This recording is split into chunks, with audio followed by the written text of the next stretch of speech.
How far ahead should you batch record your podcast? I'm not convinced that whole focus, that whole idea of just getting as far in front as you possibly can is the best way to grow your show. And I'm going to dig into that in 1 second because I've got some interesting reasoning behind that. This, of course, is the Podcast Accelerator. I'm your host, Mark Asquith, that British podcast guy and CEO and co-founder of Rebel Base Media, where we make podcasting products such as Captivate.fm, the world's only growth-oriented podcast host, where you can host multiple podcasts for one flat monthly cost. Go and get a 7-day free trial at Captivate.fm.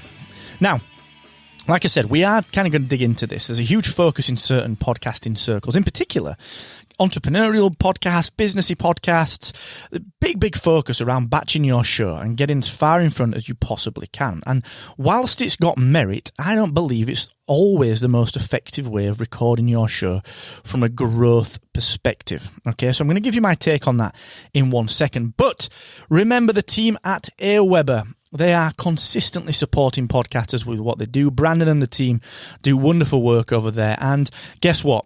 They've just put something brand new together for you, the podcaster. Look, here's the deal, right? There are going to be 900,000 podcasts in the world over the next few weeks.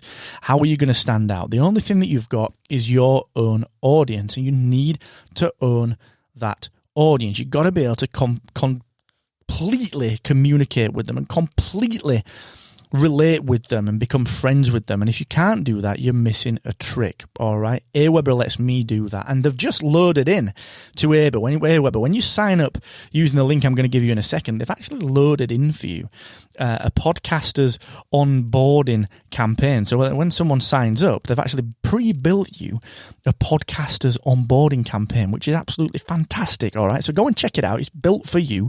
Go and check it out, markasquith.com/AWeber. So, we did some work on moving a podcast websites members hosting module, the podcast hosting analytics module from podcast websites old module over to the new Captivate module. We did this in kind of I think about mid-December, and the person had actually batch recorded like 60 shows way ahead and scheduled them all the way through to July, and they were all interviews. And I thought to myself, number one, that's some commitment. Number two, all right, cool, I get it, nice idea. Number three, it scared the bejesus out of me. And the reason for that is that I'm not entirely sure that this is the best way to do it for growth, because I'm not a fan of being on this content hamster wheel. And the reason for that is, you know me, I've spoke about this before on the show, but if you're on the content hamster wheel, and I spoke to my good friend Mario Fantini yesterday about this, if you're on the content hamster wheel, all you do is you produce your content, you get it out, and you produce your next piece of content, you get it out. You don't really do that much else. Sure, you'll probably schedule some emails to go to your guests, probably schedule some social shares up, maybe schedule some emails, brilliant, all well and good. But essentially, it's this automated process that doesn't change, and it's kind of boring, in my view, doesn't necessarily work. It's great for consistency, which you need, but in my view, it's not the best way to market your podcast. So, when you're batching your show out in such mass advancement, you're losing all of the magic. You're losing the magic. So if I'm on a show, I did an interview yesterday. If I'm on a show, that show doesn't publish until April or May, I ain't promoting that because I forgot about it. What did I say? I don't know what I said. I can't remember. That's way too out in advance. Even in 6 weeks, 7 weeks, way too far out in advance. Way too far out in advance. I'm not going to promote it because I've moved on to other things. I've maybe been on other shows that have produced something and instantly put it out, or put it out within 2 weeks of me recording it with them. That is more top of mind. It's fresher to me. So that's the thing that I'm going to remember. That's the thing that I'm going to get in front with, and that's the thing that I'm going to promote. And that's the worry that I think I see a lot of people, especially like I said, in business podcasting, where they think, right, all I've got to do is just keep producing my podcast. That's just not how it is anymore. Yeah, sure, that might have been all right 5 years ago when the podcast space had 200,000 podcasts in it, but it doesn't have that anymore. It's 900,000 podcasts. 900,000 podcasts coming over the next few weeks. You've got to get more creative with your marketing. And if all you're doing is batch recording so far out that people forget that they've been on your show and they just see the email one morning 6 months later, it's not going to give you anything apart from a pat on the back that you can give yourself and say, look at me, I'm way in advance. And you can stick a post on Facebook saying, look at me, I batch record, it's brilliant. So what? It's not going to help you. It's not going to help you. Much better way to do it, in my view, is to actually set a schedule of recording that gives you, I believe, a 2-week buffer. And the reason I say 2 week is that that's a reasonable time to edit, put things out, and get it together. I don't think you should be recording that far in advance, okay?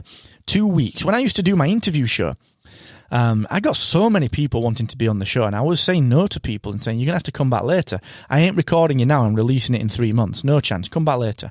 And they did, because they wanted to be on the show.